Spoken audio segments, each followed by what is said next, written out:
Hi, everybody. How's everybody doing this morning? Pretty good? You look great from here. This chord, I'm going to talk about this in a minute. So I'm going to be a little different from a lot of your speakers today, and in a couple respects. One of the first respects is that I don't have PowerPoint, which was shocking to the organizers. They haven't seen someone speak without PowerPoint in a long time, I guess. I'm a law professor, and so what I do is I use the Socratic method. So usually when I talk to students, I ask you guys questions, and then you give me the answers. What happened in this case? Why is the defendant making this argument? But I've just come not to use it. My view is that while power corrupts, PowerPoint corrupts absolutely. And so I won't have PowerPoint today. And the second thing is that, I'm actually not trained, unlike almost probably every one of your speakers today, I'm not trained in machine learning, right? So, what I know from talking about, with my colleagues like Dan Weld and Pedro Domingos and others at the University of Washington, from talking to your next speaker, Meg Mitchell, and many others. And so, I'm trying to form an accurate mental model of machine learning so I can talk about it in my work, but I'm not trained as a computer scientist. I do know a couple things, right? I know, for example, that the techniques that underpin machine learning today and that are yielding these incredible insights and these incredible applications are not necessarily new. That is, that many of the core techniques have been in development since the 1950s. And of course, what is new, apart from, there have been some interesting developments in statistical methods and other things, but the core algorithms were there for a long time. And what's new, obviously, is the access to enormous amounts of computational power and the access to a tremendous amount of information. So I know that. The other thing I know is that this isn't the first time that people have gotten both excited and nervous about artificial intelligence, right? Many people in this room probably remember the 1980s. Some of you were born in the 1980s, but other people here remember the 1980s, and there was a huge craze about, what artificial intelligence was going to do. It's going to steal our jobs, maybe it's going to kill us, and also it's exciting and it's going to solve all world problems. So this is not even the first time we've been, in a room talking about artificial intelligence or machine learning ethics or policy. So then what's new, right? If the algorithms have been around for a long time, if in previous years we've talked about it, what is new? What I want to offer is that what's new is actually the robust law and policy response to the developments in machine learning right now, right? So in years past, nobody formed any kinds of commissions. Nobody really was, people were talking about it in the media, but there wasn't really a formal response from government. And yet, in the last couple of years, there's been a White House, workshop series under Obama, where they did 4 different workshops about artificial intelligence. There was a hearing in the U.S. Senate, which was the first time the U.S. Senate has ever had a hearing about artificial intelligence. And in other countries, it's even more dramatic. They're forming these government bodies to study the issue. You have reports from, the Royal Society in the UK. And then, of course, you have civil service. You have like foundations donating incredible amounts, millions and millions of dollars to looking at this set of issues. So what I offer is that, in addition to the fact that these applications are now working in really interesting and important ways, the policy response is what makes this so different from in decades past when we talked about the promise and perils of artificial intelligence. So what I want to do today for you is that, while I'm not an expert in machine learning, I know quite a bit about law and policy, and I wanted to walk you through some of what I think are the chief challenges that machine learning presents for policy. And I don't mean to be a spokesperson for the community, but I have had a bit of a front seat in a lot of the efforts that are going on. So for example, my lab at the University of Washington hosted the first of the 4 Obama White House hearings, and I've testified before the US Senate on a number of occasions about emerging technology, and I just had a chance to see what these discussions are about. Nevertheless, these are my own idiosyncratic views, so please don't take me to be a spokesperson somehow for the community. Also, there are more than 3, but I'm going to respect the rule of 3 and the time that I have with you, and I'm only going to go through 3 chief challenges. There are more, and maybe if we have a little time for Q&A, which I'm not sure we will, we can talk a little bit more about that. Okay, so the first one's probably one that a lot of you in this room are already familiar with, which is the challenge of how to reintroduce societal expectations and values around due process into decisions that are made using machine learning or other techniques of artificial intelligence, right? This is the idea that judges would figure things out as important as how long you should go to jail on the basis of an algorithm to which they had a bunch of inputs and then spits out how risky you are, what your risk assessment might be, right? Or it has to do with the idea of you going into a hospital and having a system determine in what order you should be seen by the emergency room. Right? These are life or death decisions that are starting to involve the kinds of systems that all of you build. When people make decisions like that, there's a lot of process around it, right? We have expectations in the legal system that decisions be made in a particular way, and that turns out possibly to be difficult to do when you're talking about machines. And you know, the truth is that while in theory what we'd really love is for machines to be making better decisions than people, because people don't make great decisions. It's probably news to many of you, but I'm here to say that I've studied this and people don't make great decisions. One of the famous examples has to do with these judges in Israel who were studied for their tendency to parole people. And what the people studying these judges found was that, you know, they'd sit all day, they'd review people's parole, whether they could parole them or not, and they would, you know, parole a certain rate, and then right before lunch, they would stop paroling anybody, and they would get grumpy, and they would not parole anybody at all, and then they have a nice lunch, and then right after lunch, they'd start paroling the crap out of people, right? And people say to yourselves, like, well, that's ridiculous. I mean, the idea that, you know, when these folks have lunch and where you fall in that determines whether you get paroled, that's not okay, right? We know that we are biased, and we have failings, and so the dream would be for machine learning to help us make better decisions, but it turns out that it's very hard to do that and respect all of our contemporary notions of fairness. You know, the problems are at least twofold. One has to do with the data itself. Again, I'm not going to belabor this because I know you guys know this and you all know this, but the idea is that, you know, obviously machine learning systems, much like Soylent Green, are made up of people. And if you have the wrong sort of, you know, information in there, you know, you sort of wind up reproducing and even maybe exacerbating existing biases. And so a lot of us are thinking about ways to ensure that the folks who build these systems have access to an unrestricted, diverse array of training data, and also mechanisms by which to try to debias it, which I hope you guys talk about. And the second is just the idea of the process itself, designing the system in such a way that you know, reflects the values that we have in society.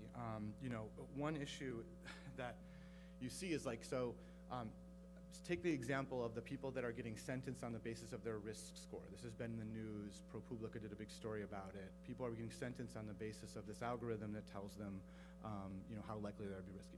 A lot of folks looked at that in my community and said, well, you know, the problem is that it's a black box, right? Because of trade secret protection and some inscrutability around the code, like we can't, you know, we can't see what's going on in there. If we just were to open it up, we could fix it. We could just tinker with it, and all the values, you know, that we care about would be instantiated. Well, it's not that easy, it turns out.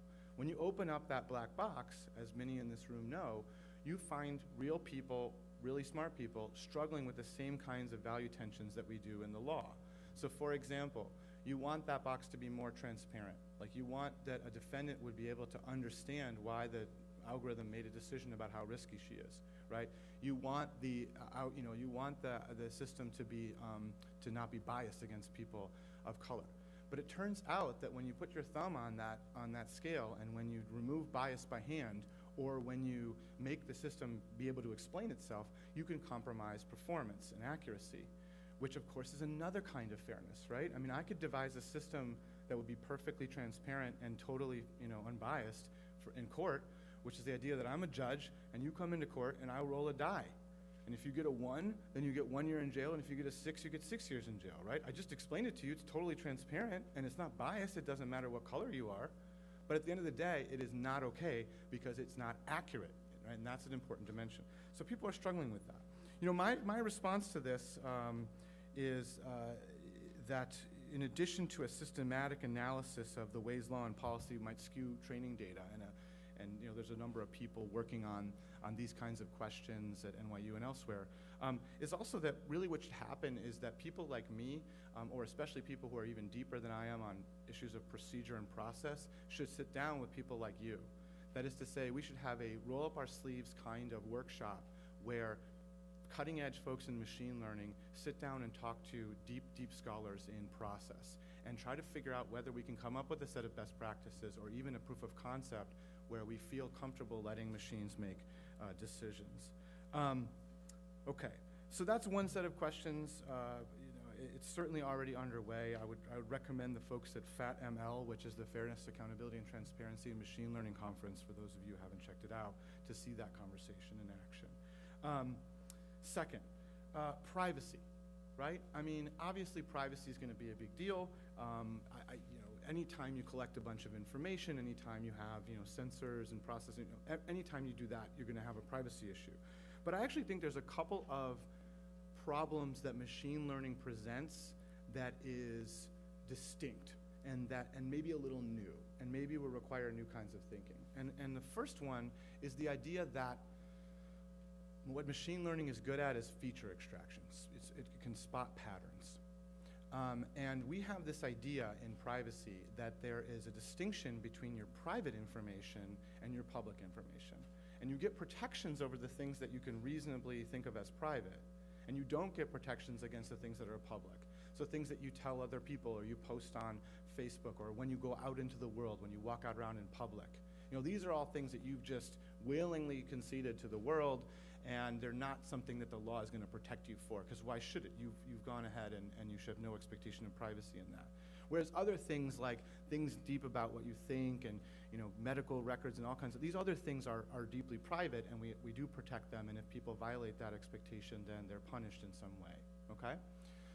Where am I going with this? Well, obviously what artificial intelligence does is it is increasingly able to derive the intimate from the available. That is, you can look at available information that people have no reason not to share, and you can derive things about them that they would be mortified if you knew. And I'm here to tell you as a privacy scholar that is a central challenge that we're going to be confronting around our dichotomy between public and private. What is even private anymore? What is even public anymore? At the end of the day, you know, these techniques, even if they work as they're supposed to and they don't have biases or problems and so forth, then that's going to be a problem. The second, I think, non-obvious way in which machine learning and the like implicates privacy is that there's a real tension, because on the one hand, you know that the people that are able to do machine learning in the most powerful ways are the very, very big firms that have access to an enormous amount of information. Maybe the government too, but the Googles and the Facebooks, right? All the people that are in the partnership for AI, the Apples, the Amazons. They have access to an incredible amount of information, which they can use, of course, to train systems that outperform everybody else's. I think that's well understood. What do you do about that? Well, one way to do that is like to democratize the system and make sure that all of you can have access to the kinds of information that Amazon has access to. But what is Amazon going to argue, right? They're going to argue, no, this is like again, Soylent Green, made up of people. We can't share this information with you because it is personal in nature. So there is, in a sense, a tension between the need to protect people's personal privacy and the possibility of democratizing machine learning and artificial intelligence, or even introducing a competition, right? Because of the key role that data plays. What to do about that? You know, I think people are starting to work on this issue too. They're starting to do things like, the folks at Google and Microsoft Research and others, they're working on techniques that facilitate access to data without necessarily compromising privacy. I think that other speakers would be able to speak to that more, but these are things like, federated techniques or differential privacy, and that's important. And another kind of growing movement, at least among, in academics, is the notion of data philanthropy. The idea that you would share your data in a specific way, and then other people would gain access to it. But I think it's non-trivial. Which brings me to my third and perhaps final discussion point here, is that at a very basic level, one of the things that sort of keeps me up and makes me really worried and makes it such a wonderful opportunity for me to be able to appear in front of this community in particular, is the concern that the risks and benefits of machine learning will fall proportionately across society. Okay? So I told this story about this idea that these defendants are getting analyzed and somehow getting this risk score, and they can't figure out how it works, and they don't know how to challenge it, and so forth. And so they feel like they're not getting due process, and they feel vulnerable because these algorithms are making decisions about them. Contrast that to the way that machine learning is being used in financial investment, right? So I've spoken to a number of different parties who have confirmed for me that if you're a sophisticated investor and you're trying to think about, like, how do I spot deals, how do I spot patterns that are gonna help my client, very often these financial shops won't use something inscrutable like neural nets, even if they think it has valuable insights, because they know that the sophisticated investor will ask them to explain why they're making the recommendations that they're making.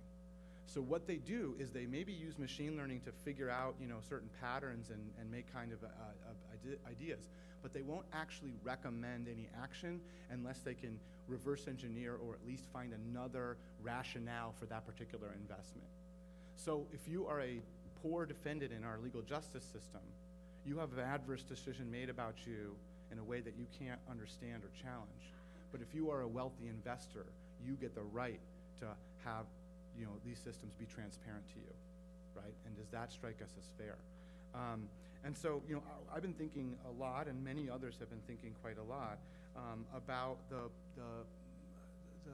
places that we deploy, machine learning and its many wonders, and on whose behalf. And I have an article in a very recent issue of Nature with Kate Crawford at Microsoft Research, where we lay out what we think of as being the central challenges around that. And it's interesting. I mean, just as an aside, I know this community doesn't have this fear, but oftentimes when I go and I speak about artificial intelligence, one of the first, questions I get is, when is artificial intelligence going to become superhuman and super intelligent and kill everybody? You know what I mean? And at first I say, about 5 years. And then I say, no, I'm just kidding. And then I say, maybe never, right? And so what's really interesting is you have, on the one hand, a lot of people spending a lot of time and effort thinking through, like, how to stop. People say things like, artificial intelligence will be our last invention, and trying to stop the robot apocalypse. And then you have the people that really do artificial intelligence at a high level, like the folks in this room, and many academics that I know, who say, oh, no, there's no real need to worry about that, right? I mean, artificial intelligence is still in its infancy. It's held together by duct tape. It doesn't work. It's just you don't understand it. It just is not like what you think. It's all messed up. But then those same people will then turn around and say, however, we should immediately apply it in some of our most sensitive social institutions like healthcare. And so, you know what I mean? And so you're sort of like, I don't know how I feel about that, right? And it's true. So we have to be very careful, right? One of my colleagues, Pedro Domingos, says in his book, The Master Algorithm, the problem is not that artificial intelligence is going to become, too smart and take over. It's that it's too dumb and already has, right? So this is a really serious challenge, and we're taking it on as a community, and I hope that, to get your contribution to that, because at the end of the day, lawyers like me can't do this if we don't have an accurate mental model and we don't know what the applications are and we don't know how these things work. So there are also, I've mostly been discussing what I would characterize as policy challenges, right? This is like sort of how to manage society. Another policy challenge might be what to do about all the people who are displaced by labor, by the fact that truck drivers suddenly are no longer needed because machines can drive trucks, right? These are all sort of how to plan, how to think, how to structure society.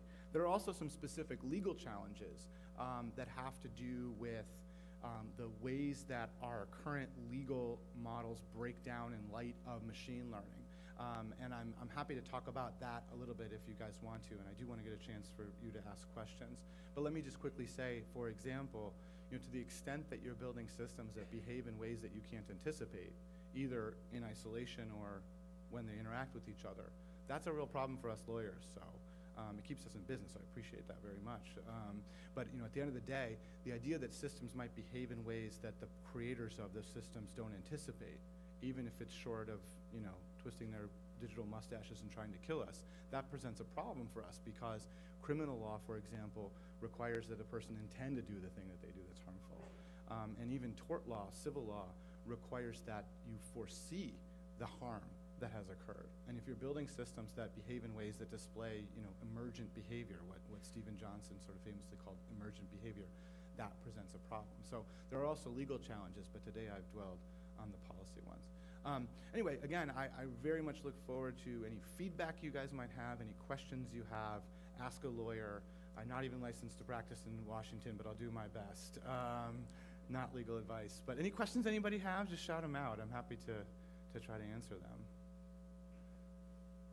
Yes, in the back. Can you hear me?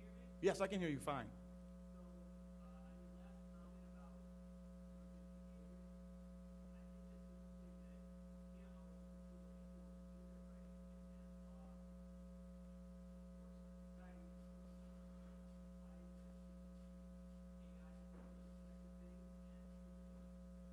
Yeah, that's a fabulous question. And just in case you couldn't hear it in the back, this very good question is, given the fact that people behave in unpredictable ways, right?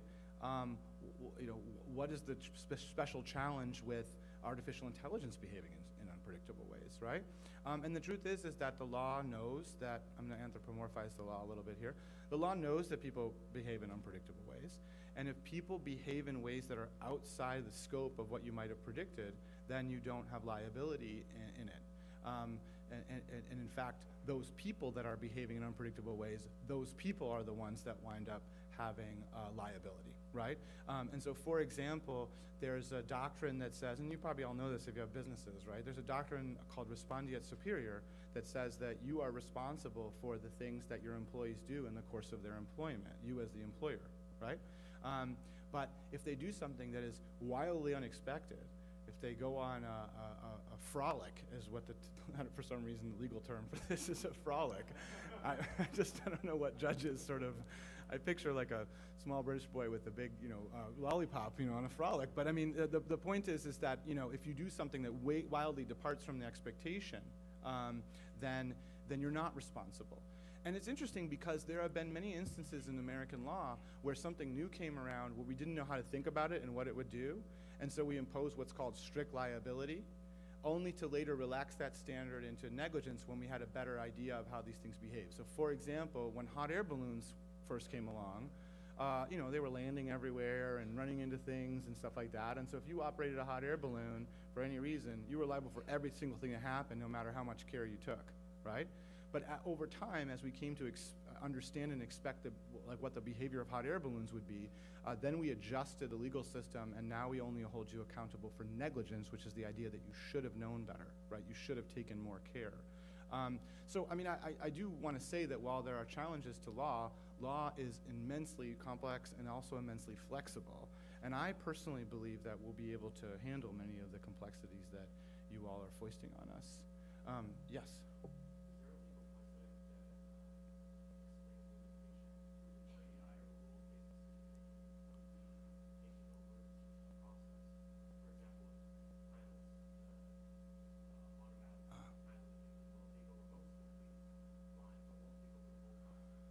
Yes. So the question is there a legal standard by which we determine just how much a human has to be in the loop, right? So how much does a system, is there a limit on how much a system can be in control versus a person?